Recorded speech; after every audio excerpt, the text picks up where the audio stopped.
नमस्कार दोस्तों, जन मुद्दों की बात धर्मराज के साथ मेरे शो में आप सबका स्वागत है। जवाहरलाल नेहरू विश्वविद्यालय में 4 साल बाद छात्र संघ का चुनाव होने जा रहा है। जवाहरलाल नेहरू विश्वविद्यालय में जो छात्र संघ का चुनाव होता है उस पर पूरे देश की नज़र होती है। पूरे देश के उन तमाम लोगों की नज़र होती है जिनकी दिलचस्पी राजनीति में होती है। जवाहरलाल नेहरू विश्वविद्यालय की राजनीति के बारे में लोगों को कहना है, अतिशयोक्ति पूर्ण स्टेटमेंट बहुत सारे लोग मानते हैं, लेकिन यह कहा जाता है कि जवाहरलाल नेहरू विश्वविद्यालय जो आज सोचता है, भारतीय राजनीति उसे 20 साल बाद सोचती है। तमाम सारे मुद्दों पर हमारे साथ बातचीत करने के लिए हैं बापसा के छात्र नेता सौपत विश्वास। सौपत जी, आपका बहुत बहुत स्वागत है मेरे चैनल दैनिक अम्बेडकर में। धन्यवाद धर्मराज भाई। मेरा आपसे पहला सवाल है कि आपके लिए राजनीति क्या है? मेरे लिए राजनीति असर्शन है। मेरे लिए राजनीति मेरी आइडेंटिटी ही है। मेरे लिए राजनीति वो मतलब एक कपड़े पहन के रास्ते में जाना वो मेरी राजनीति है। मूछें रखना मेरी राजनीति है।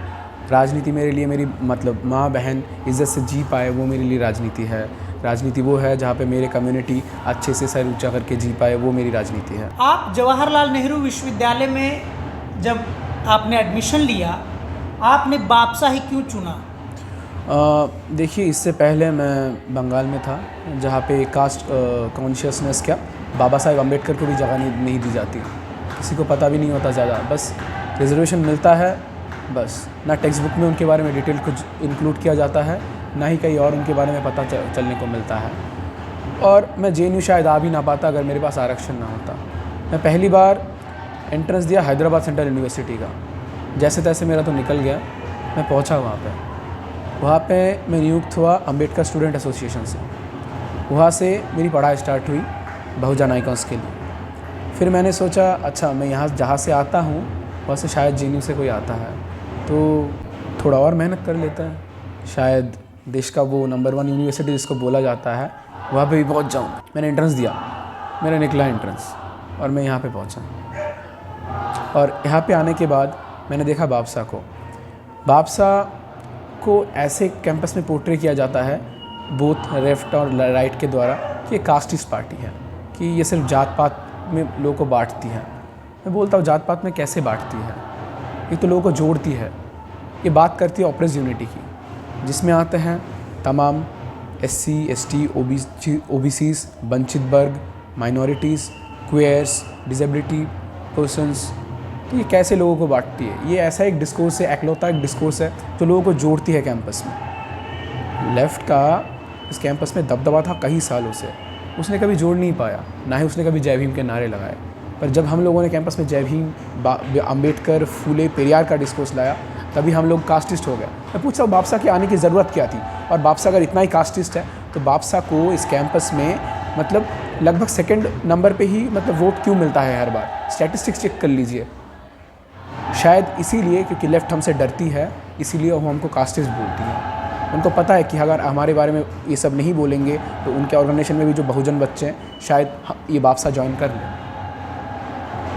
27 साल बाद जवाहरलाल नेहरू विश्वविद्यालय की जो वामपंथी छात्र संगठन है ने दावा किया है कि उनका प्रेसिडेंट प्रत्याशी दलित समाज से है। और 27 साल बाद यह एक नई आशा की किरण है। बापसा के ऊपर जाहिर सी बात है जातिवाद का आरोप लगता रहा है।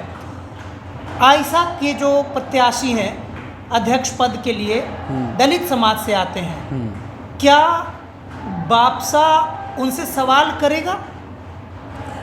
बापसा सवाल करेगा, इस बात पे सवाल करेगा अगर आप दलित प्रेसिडेंट दे रहे हो तो ऐसे क्यों बोल रहे हो कि हम दलित प्रेसिडेंट दे रहे हैं? आपकी बपोती थोड़ी है वो।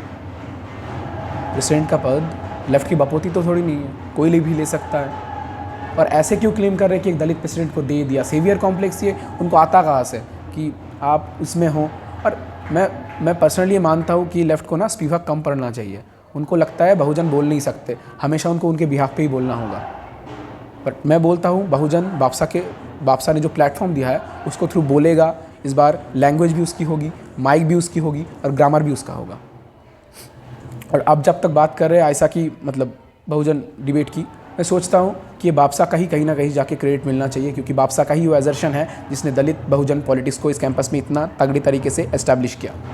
आपका कहना है कि दलित बहुजन डिस्कोर्स को स्थापित करने का श्रेय बापसा को मिलना चाहिए, लेकिन बापसा अभी तक कोई चुनाव नहीं जीत पाई है जी। क्या आपको लगता है? जी, ये बढ़िया मज़ेदार सवाल पूछा है आपने। आप देख पाएंगे जब तमाम मेजर न्यूज़ चैनल्स में वोट का शेयर बताया जाता है, majority of the news channel, मैं रिपीट कर रहा हूँ, सिर्फ लेफ़्ट और राइट का वोट काउंट दिखाती है। हमारा वोट काउंट क्यों नहीं दिखाती? आप स्टैटिस्टिक्स, भाई कई सारे चैनल हैं, हमारी स्टैटिस्टिक्स भी मिल जाएंगी, बहुत सारे चैनल्स हैं, वहाँ पे जाके देखिए। मेजॉरिटी ऑफ द टाइम हमारे प्रेसिडेंट जो है हमेशा इंडिपेंडेंटली सेकंड नंबर पे रहे हैं। मैं पूछता हूँ, लेफ़्ट जो आपस में ही पहले लड़ती थी, उसको पहले क्यों एक आपस में आना पड़ा? ABVP उसका इकलौता रीज़न नहीं है, बापसा से वो डरती है, इसीलिए लेफ्ट यूनिटी वो आगे करती है। बापसा पर एक जो आरोप जवाहरलाल नेहरू विश्वविद्यालय में लगातार लगता है कि बापसा ABVP की जो BJP RSS का संगठन, छात्र संगठन है, उसकी B टीम है। देखिए, बापसा B टीम अगर बोल रही है कोई पार्टी, मैं सोचूंगा कि ये उन दोनों पार्टी का नेक्सस है जो बहुजन डिस्कोर्स को दबाना चाहती है। उन दोनों ब्राह्मणवादी पार्टियों का ओपनली डिस्कोर्स है। एक साइड है ABVP, RSS, BJP, वो तो खुल के ब्राह्मणवादी है। जो सेंटर फॉर हिस्ट्रिकल स्टडीज़ के GBM के टाइम जो ब्रह्मेश्वर मुखिया का स्लोगन लगाती है, रणवीर सेना का स्लोगन लगाती है, बोलती है क्या? ब्रह्मेश्वर मुखिया जिंदाबाद, रणवीर सेना जिंदाबाद, जिसने बथानी टोला में इतने सारे मतलब दलितों का गणहत्या किया। और दूसरी तरफ है जो ये नैरेटिव फैलाते हैं, कौन है वो? जिन्होंने मारी झापी करवाया, जिन्होंने हज़ारों दलितों को मारा। और दूसरी बात, ये जो बोलते हैं कि ABVP की B टीम है बापसा, मैं आपको बताना चाहूँगा, मैं आपको दिखा भी देता, मेरे पास प्रिंट आउट है उस चीज़ का। बंगाल में CPM का एक डेली गैजेट है, उसका नाम है गणशक्ति। इंग्लिश ट्रांसलेशन करें तो उसका मतलब होगा पीपल्स पावर। 6 मार्च, मैं डेट भी आपको बता रहा हूँ, 6 मार्च उस पर मोदी का पिक्चर एडवर्टाइज़ किया गया। मैं पूछता हूँ, नेक्सस किसका है? कौन ABVP का B टीम है? किसको बोलेंगे आप ABVP का B टीम? हम लोग ब्राह्मणवाद को सपोर्ट नहीं करते, जो सपोर्ट करते हैं वो एकजुट होके बापसा को बदनाम करने पे लगी हुई है।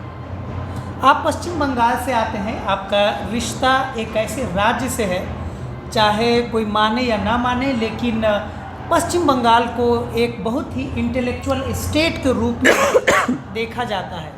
बतौर बंगाली आप वामपंथी राजनीति से जुड़ सकते थे, जैसा कि जवाहरलाल नेहरू यूनिवर्सिटी में अधिकांशतः ट्रेंड देखा गया है या देखा जाता रहा है। आप लेफ्ट से इतर बापसा की राजनीति कर रहे हैं, तो क्या आपके भीतर जातिवादी चेतना के कारण या स्टेट में आपने वामपंथी राजनीति को देखा है उसके कारण? स्टेट में मैंने वामपंथी राजनीति को देखा है। मैंने देखा है कि अगर आपके पास कास्ट कॉन्शियस ना हो तो एक पर्टिकुलर तबके का जाति आपको कैसे गुलाम बना के रख सकती है, ये बोल के कि देयर इज़ नो कास्ट इन बंगाल। हम आपके घर में पानी पीते हैं, आप हमारे घर में पानी पीते, कास्टिज़म कहाँ है? अगर ये बोल के एक पर्टिकुलर तबका आपको गुलाम बना के रखना चाहती है तो उस विचारधारा से मैं जुड़ना नहीं चाहूँगा। मैं चाहूँगा मेरा अंदर का कास्ट कॉन्शियसनेस जगे। आप बंगाल में तमाम पावर स्ट्रक्चर में देख लीजिए, कौन है, कौन लीड करते हैं। कल्चरल कैपिटल देखिए, सोशल कैपिटल देखिए, किनके पास सबसे ज़्यादा है। जो ये ऑथर्स है, इंटेलिजेंसिया है, इनमें ज़्यादा वैल्यू किसको दिया जाता है? ऐसा नहीं है, पार्टीशन के बाद बहुत सारे दलित मैगजीन्स थे बंगाल में, उनको मेन स्ट्रीम में कभी लाने ही नहीं दिया गया, और अभी लाया भी जा रहा है। तो किसके लिए? जो अपर कास्ट एकेडमिशियंस है, उनकी खुद के एकेडमिक एडवांसमेंट के लिए वो आ रहा है सामने। साथियों, आप सुन रहे थे बापसा के काउंसलर कैंडिडेट, JNUSU के स्कूल ऑफ लैंग्वेज के काउंसलर कैंडिडेट शौकत विश्वास को।